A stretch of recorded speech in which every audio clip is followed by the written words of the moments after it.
Hey, friend. Happy Wednesday. It's so good to see you, especially on this Wednesday, because man, oh man, are we going to have a really informative and helpful coffee chat today. If you're new here, come on in. We're a really fun bunch. Unlike other maybe workshops or lives that you have joined, this is not a sit back and relax and watch us talk, although you could do that if you have your mouth full of your lunch or your dinner or your breakfast. I say that because the chat is really where it's at. We are all in this together. Selena and I are not the only ones who are bringing thoughts and advice and resources. Everybody in the chat, from Jim to Giacomo to Arno to Robin to Eduardo to Stefina and Harry, they all have valuable information that might help you. So don't be shy. You can practice your quick confidence. Like how I did that little plug there. You can practice your quick confidence by saying hi in the chat. I know it can be a little cringy. You're like, oh, what do I type? Just type hi. Just type where you're coming in from. You can see that Brian's coming in from Las Vegas, that I'm coming in from Texas, that Robin's here from Colorado. Just type where you're coming in from. Maybe, perhaps, what is in your cup. Start practicing that confidence muscle already. But if you're shy, that's all right. You came to the right place, because today's coffee guest, Selena, is really one of the most sought after go-to experts when it comes to confidence. You might recognize her from her viral TikToks and Instagram reels, or you might recognize her from LinkedIn, where she is a LinkedIn learning instructor of 25 courses, which is just mind-blowing. In addition to being a course creator, she's also a speaker and consultant, working with everybody from Harvard and Pfizer to, just the HP. These companies are the biggest and the best of the best, all helping their employees and corporations and executives with their confidence and communication. So that's why I'm excited to have her join us today. So whether you're coming in from Alexandria, Egypt, or Pennsylvania like Luigi, please raise your glass and help me by welcoming Selena to our coffee chat. Hi, Kim, and hello, everybody around the world. Thank you so much for having me. You are the master of these lives, and I really appreciate all that you do. I'm so excited to have you here. I have like a laundry list of questions, but as I said before, I know everybody else has questions too. So I promise to share, Selena. If you put your question in the chat, I promise not to take all of my questions for her.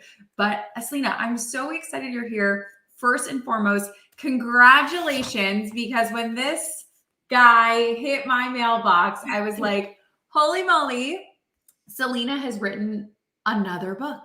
A third book. Yeah, Okay. thank you. My first question by the way, everybody, this comes out May 9th, which is less than 2 weeks away.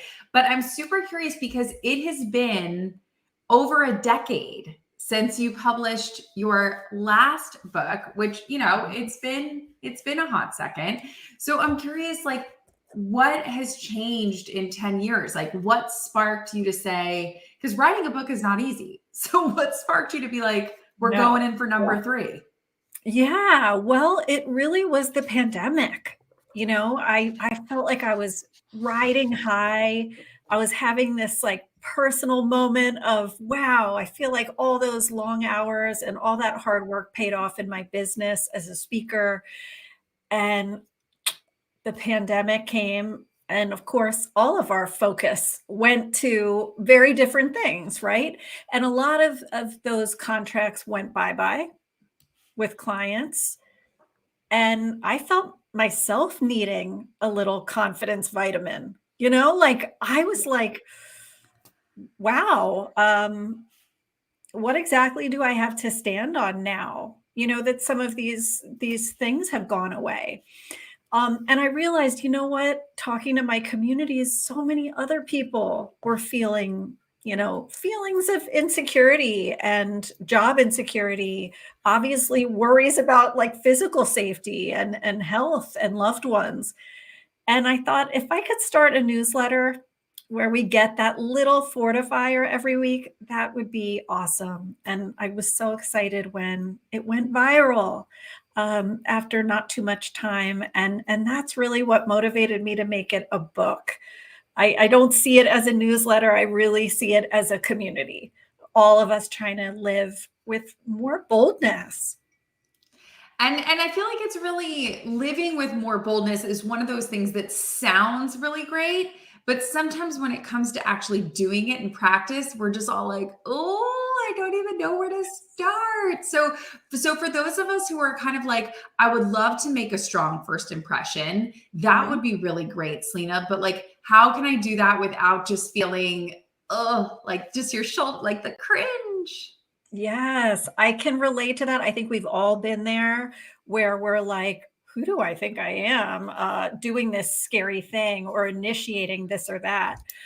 But here's one little hack that has made a life changing difference for me and for lots of my clients, and it's called dog code. So, do you have a dog, Kim? I don't. My husband wants one desperately, and I'm Okay. like the big bad wolf who won't let him have one. Well, it's a big decision, so I understand. But for any of you who might have dogs, you all know if somebody comes to your door, they don't hesitate to greet that person. They don't overthink it. They don't talk to seven of their friends first, right? They come right up to you and they say hello. And they're very comfortable being the first. And giving yourself this challenge, like I am going to be the first. I'm going to adopt dog code and be that person. Maybe you're going to be the first to like welcome a newcomer to the networking event where you are, or you're going to be the first to welcome the newbie employee who just joined and invite them to lunch. Um, that willingness to reach across, walk up to a person and shake their hand, say hello, can make a huge difference. Like I would argue it can double your social confidence just by making that a habit. Because all of a sudden you're initiating all kinds of like interpersonal interactions, and that's really powerful. So I love that little habit of be the first can change even someone who feels a bit like a wallflower, a client I'm working with now, to this bolder, character. And it's really exciting. Well, for somebody who maybe has kind of beaten you to the punch, so they've been the first dog, you're like the backup dog that's coming to like greet someone, or maybe like you're a little tardy to a meeting or you want to interject. What are some like tips or tactics we could use to kind of just insert ourselves a little bit into a conversation that's already happening? Well, look, there's a few ways. And I know you used the word cringe earlier, Kim, and I think it was such a perfect word for how it can feel. Maybe you're at a networking event and you're like trying to get into one of those little circles of people. And it's like, oh, excuse me, can I get in here? But I think you could do a few things. I think one is you could maybe there's like a full blown conversation going, or a little bit of a conversation bubbling up. You could make a connection with one person. I might sidle up next to you, Kim, and be like, "Oh, hi, I'm Selena. What's your name?" Right, and make a connection with one person. Maybe you don't have to nail the entire impression with six different people, right away. Um, I think another is to just make a bridge statement, right? To say something like that you've just observed or heard in that circle. Um, hey, that's such an interesting point. I had the same experience last night. And there you go. You have an opening to introduce yourself. And I think one more that is so great, I think we all appreciate it when someone does it in an earnest, real way, is asking questions like that you are authentically curious about. You know, So maybe you just said something about your role. I heard you introducing yourself, Kim, to the group. I might say something like, "Oh, that sounds like a lot to manage. How do you find X aspect of that?" And so as long as it's something you're really curious about, I think that's going to show, and people appreciate the follow-up question. I think it's helpful, again, just like staying curious. Because I think that that's another thing that sometimes as adults is kind of like beaten out of us. That sort of like curious cat, like, tell me a little bit more, like following a trail that might not make sense. Or it might not be, well, it's a networking event. We gotta stay on sales or, whatever the topic of the conference is. I think sometimes getting a little off course is also a really great way to connect with someone and even make yourself stand out a little bit more. Yeah, I say go for it. And I think, you are so good at this, Kim, being really authentic and bold. And I think by doing that, you kind of give permission and encourage lots of other people to do that. So I'm all for being real. I think just on this topic of really strong first impressions, I think it can help to make your early statements more positive. The negative might seem like an obvious or a simple thing, but you'd be surprised how many people might get into that circle and then be like, "Oh, my flight last night. Oh my goodness, my noisy hotel room. Um, you know, I I I can't believe they're serving that at lunch." Like, you might want to think twice about that. You don't have to be Pollyanna, but noticing Totally. what energy you're bringing. 100%. I think as much as you can, and still saying authentic, try to really be that positive person in the group or that positive force of change. But I'm glad we're kind of talking about the off days too, because I know sometimes, yeah, you did miss your flight or you didn't sleep well because the hotel was loud, or there's going to be days that just they're poopy, you're just having a poopy Mhm. day. It's just not a good day. So on those days, is there either a hack or maybe something that you use or say to yourself that kind of keeps your confidence high or keeps your energy level high when like, man, it's not my day? Yes, and I think some of it is bringing that challenge to the part of your mind that wants to focus intently on everything that sucks. Because we all have that. We all have those days and moments where we cannot see anything but the crummy stuff in front of us or in our life. And I think when that happens, we need to counterbalance it. So giving yourself doing the exercise of, all right, what's the more rational counter statement to that? If maybe you're like, oh, I gave the wrong statistic in the meeting and I feel like such an idiot. Like, I don't even know how I have a job, right? We might go down that path and feel really negative and easy to get in a negativity spiral. But it's so important for your confidence. And I go deep in this in Quick Confidence, the book, is to challenge yourself with that rational counterstatement, to say something like, you know what? I did make a mistake yesterday. Normally, I get my work correct. I'll own it. And then it's time to move on, right? It's a little bit more of an accurate retelling of history. You haven't bombed everything you've ever done in your life.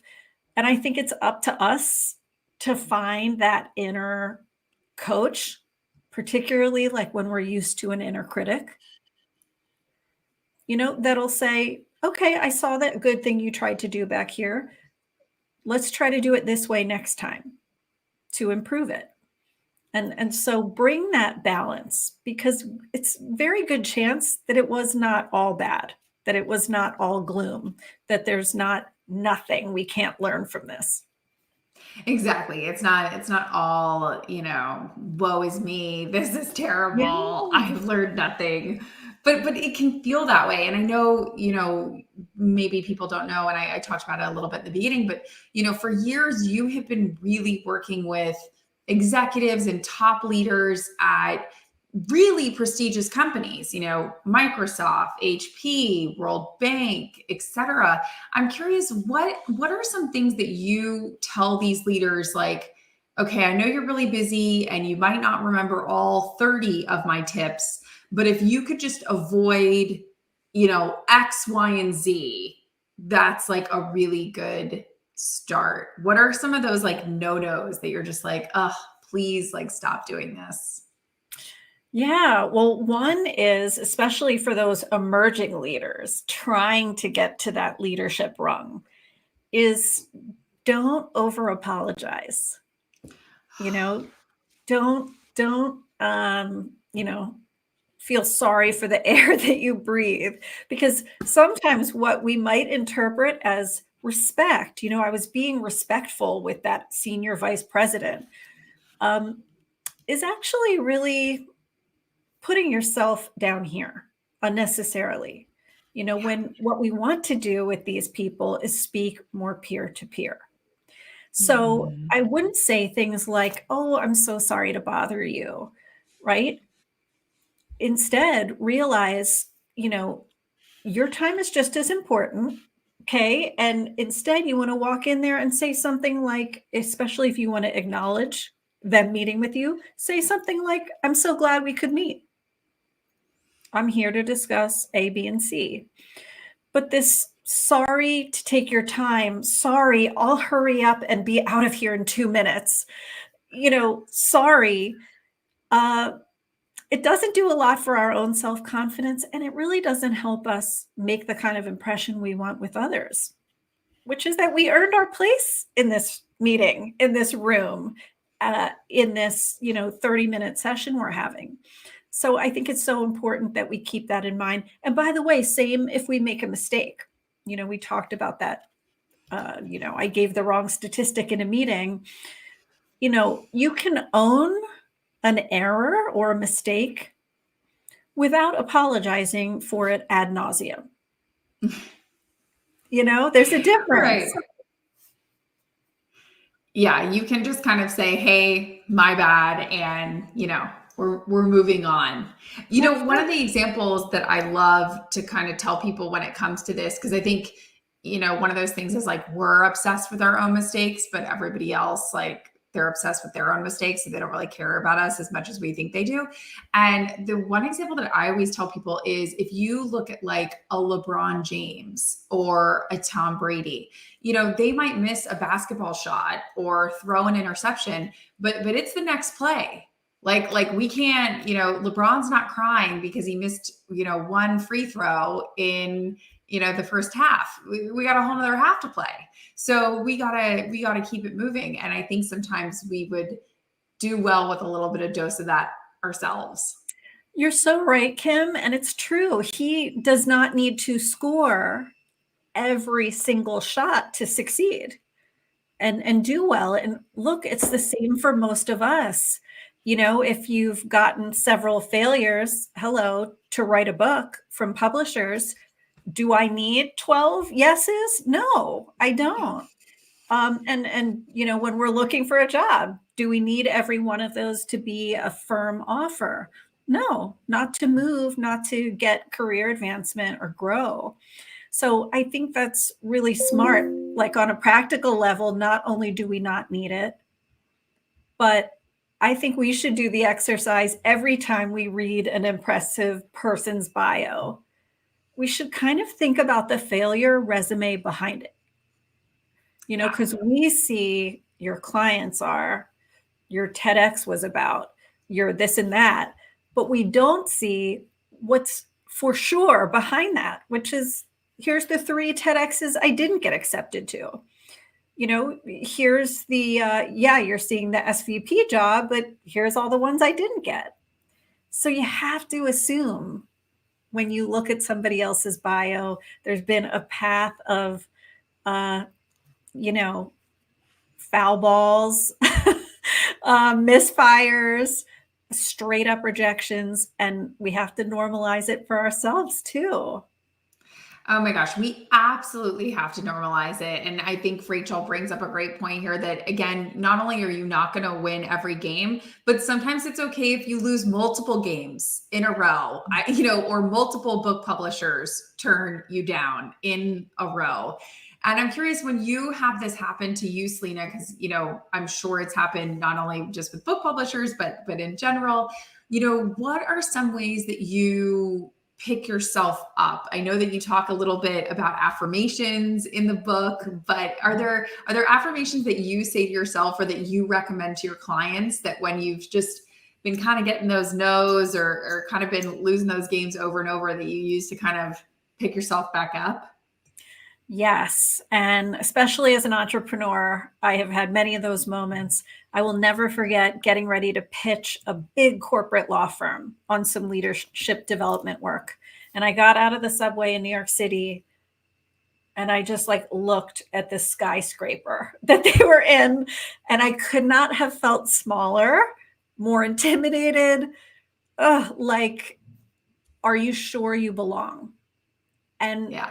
I'm actually grateful for that experience because it gave birth to an affirmation I use a lot. And it's, I 400% belong here in this mahogany boardroom, in this big deal board meeting, in this job interview, right? Whatever it is. But affirming that for yourself, like this isn't a mistake. I am not here by accident. I earned my place here as much as anyone else. And it's time for me to kind of claim my place. So that one, I 400% belong here, has been really huge. I think the other thing is I'm this like recovering good girl, very afraid to make mistakes, in my past. And I'm still outgrowing it. But I've needed to tell myself, like, a mess up is not the worst thing on planet Earth. And one of the affirmations I use for that is like, if I make a wrong turn, I can right myself. Like we all Yeah. have that righting reflex like a cat. They can right themselves if they fall and kind of land on their 4 feet. And we can do the same. Just because you go out on a limb and try something, you really have to affirm for yourself, I know how to problem solve. I know how to do that, and I may need to do it in the moment, but I'll be okay. Yeah. And I love that you bring up this sort of good girl. I mean, I hate to genderize it, but I do think that there is like a gender element there. I was reading, I forget, it was in like one of the HBS journals or something, but it was basically talking about how there's this group of 30 people and they're learning code, and it got to be the end of the class. And the teacher kept noticing that all the women would have like no code written. And all the guys, like some of them would have code written, some of it was right, some of it was wrong. And when they went deep into the study, like, why do the women keep having no code at all? It was because they said, if I can't do it perfectly, I'm going to erase my work. And I'd rather the proctor, like the person, see nothing than to see it be wrong. And it so resonated with me because I'm like, oh, that's me. Like that's so me. Like, I don't want anybody to see me fail or not do it right. And I think that definitely plays into, you have to have confidence to be wrong, which sounds Yeah. so weird, but it's true. That's such a great data point, and I'm totally going to look it up and like learn more about it because I think a lot of us relate to that, and I think there's other research too, like around psychological safety and volunteering our ideas, feeling safe enough to share our ideas. That women tend to have a standard that's even higher, that they have to have a really developed idea or a more Yeah. developed idea to share it. And it's similar. And I think it can be really liberating and empowering when we say to ourselves, nobody's working with perfect information. Yeah. Majority of the time, no one has perfect insight into the problem. Therefore, this does not need to be bulletproof. I don't need to have a bulletproof proposal in order to share it. Yep. And it requires a little trust, right? That if I do share it, like I'm going to rely on this community and this group around me to stress test it and maybe debate it a little bit with me. But like you're not in this on your own. And I think that can be another freeing part of saying, I feel 65 to 70% really good about this. I think there's something promising here. Often that's enough. That is enough. And I feel like it really does speak to what Lewis and Asley are saying here, which is like the imposter syndrome sometimes is just, I'm glad Lewis says like sometimes it's ingrained, whether it was elementary school or middle school or high school or our parents or who knows what, but we somehow you have to really work at sort of like taking it out. And I'm sure you've experienced this with your clients before. I have. In fact, just this weekend, I was speaking to physicians in academia. So I'm really thinking about you, Lewis, and your question here. And this came up. And I think in environments like certain academia environments, where there's not a lot of advocacy, self-advocacy, or negotiation encouraged, people will say to me things like, oh, I can't ask for that, or I can't negotiate my pay because that's just how it is.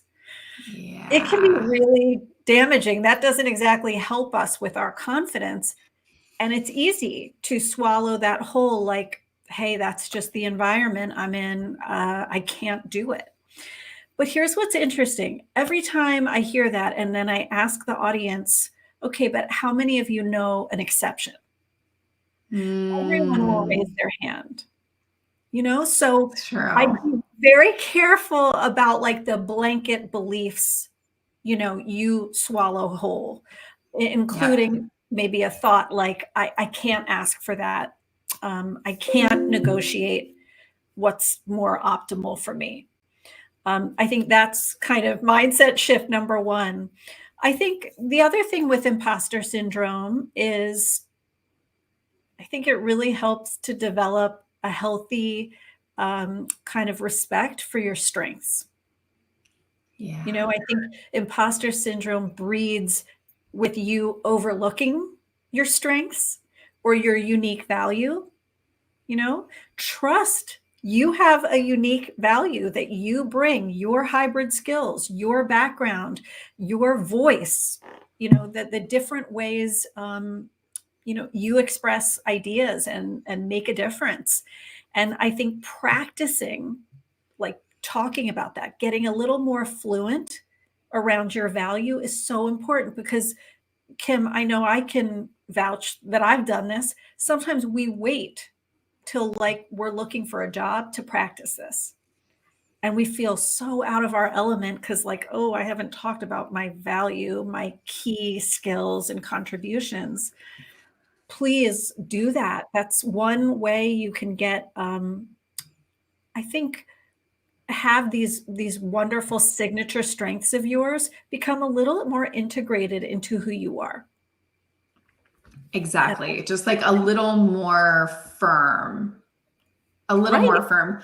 And I also, one of the things I love that you talk about in the book is when you are at your workplace, it's not all, sunshine and rainbows. It's not all as bright and sparkly as your book cover. There are going to be people that are a little toxic. Or as Asley's saying, they're going to bring out the imposter syndrome in you because they're kind of going to be like, oh, are you sure that marketing deck is done? And then you're in your head going, well, is it not done? Are there mistakes? Like, so that happens.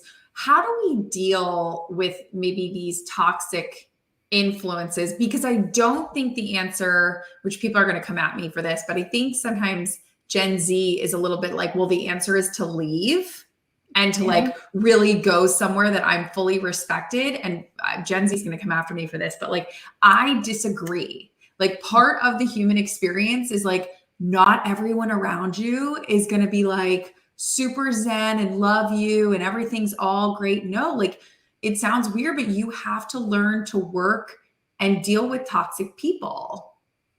Yeah, it's so I really hear that. And I think I wish I had known earlier on, and I go deep in quick confidence about this, just how important like verbal self-defense is for all of us. Not just for the impressions we make, but for our own self-respect and confidence.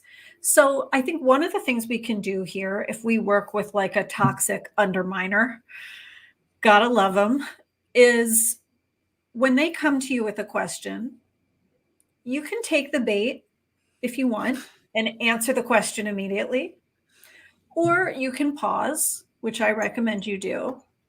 And if it feels over the line, or it's kind of offensive, or it's putting you down, here's a tactic: make a comment about the question, or ask a question about the question, right? You're not obliged to answer, Kim, why don't you have kids yet?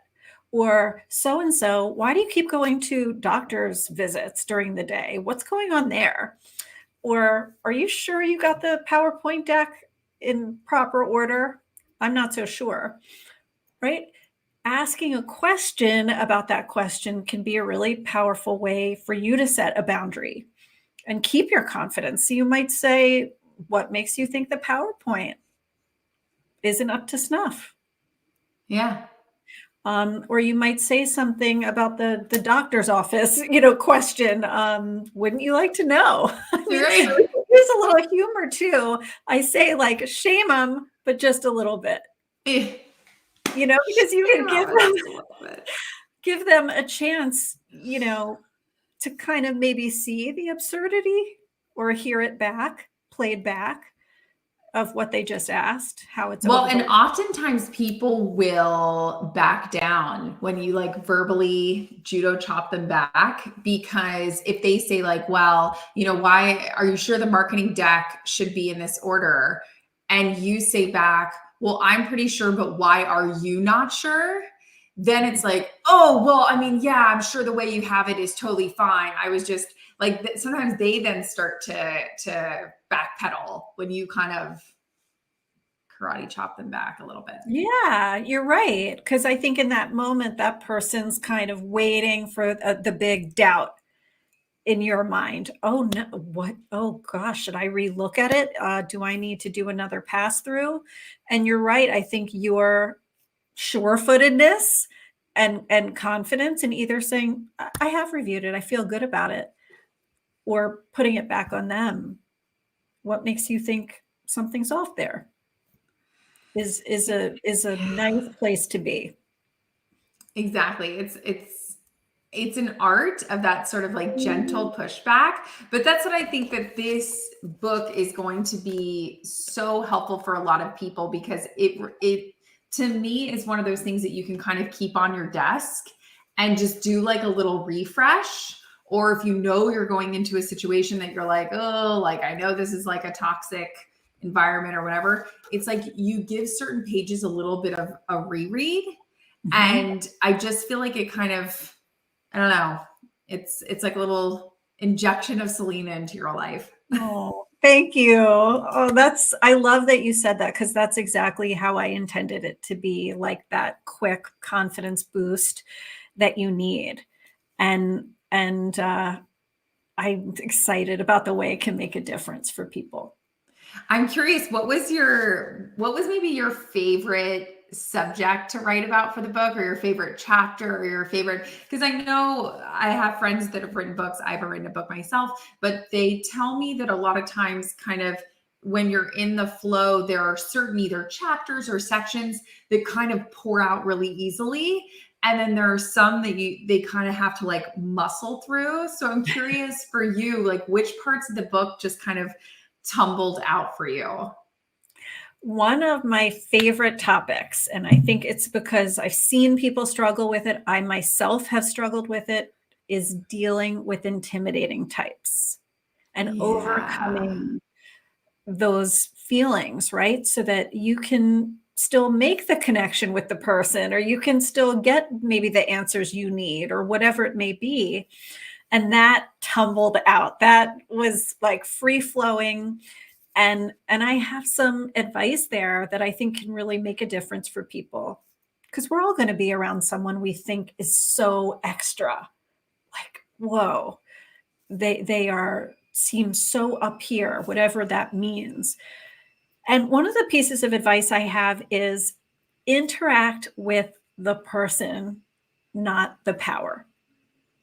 Mm. So when we think like Jillian, executive vice president at a Fortune 50 company, that is feels daunting and scary to most of us, right?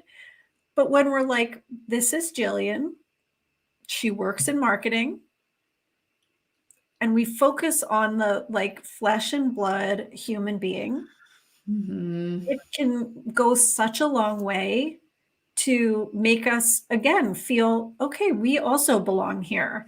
um, we are two people making a connection, seeing if we have I don't know, rapport, or we can help each other professionally in some way. But that has really helped like right size an intimidating situation for me.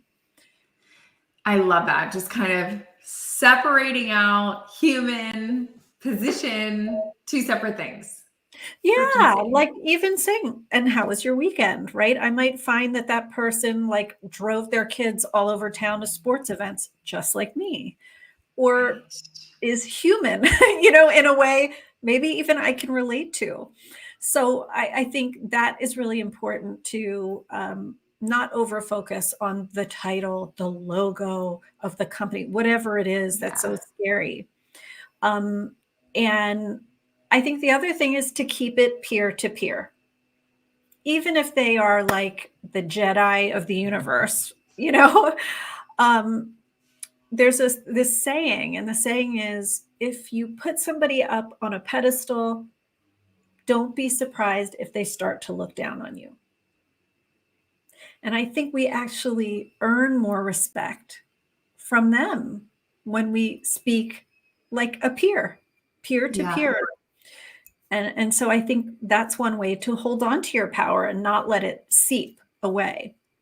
Yeah. Oh, I love that. That's so good. At the end of the day, we're all just people. We're all just people, and we're all just, trying to learn and grow from each other. And that's why I'm excited to get into a little bit of like copying your homework, Selena, because I feel like you're one of those people that I'm like, oh, she has a lot of like, she's got a lot of little like secrets, I feel like, and things that she uses that I want to get into as well. So I'm curious for you, what is something that you have been doing or using lately, work related, that you just absolutely love? Maybe it's, Asana or Notion, or just something work wise that you're like, wow, this is freaking great. Yes. Well, I want to say this about it, which is in this past year, I have had a lot of like wonderful, exciting things happen. But because of reaching higher, I've also had more rejections than I've ever had. Yes. And so I have this little thing I want to show you, which is called a smile file. I love that. And it makes a huge difference for me in my confidence. And it's just a little collection of things that make you feel good. I have everything in here from like little love notes from my kids in like, their first writing, handwriting ever, to like letters from clients who were helped and who built their confidence. I even have a very silly picture of my girlfriends and I with rainbow wigs on.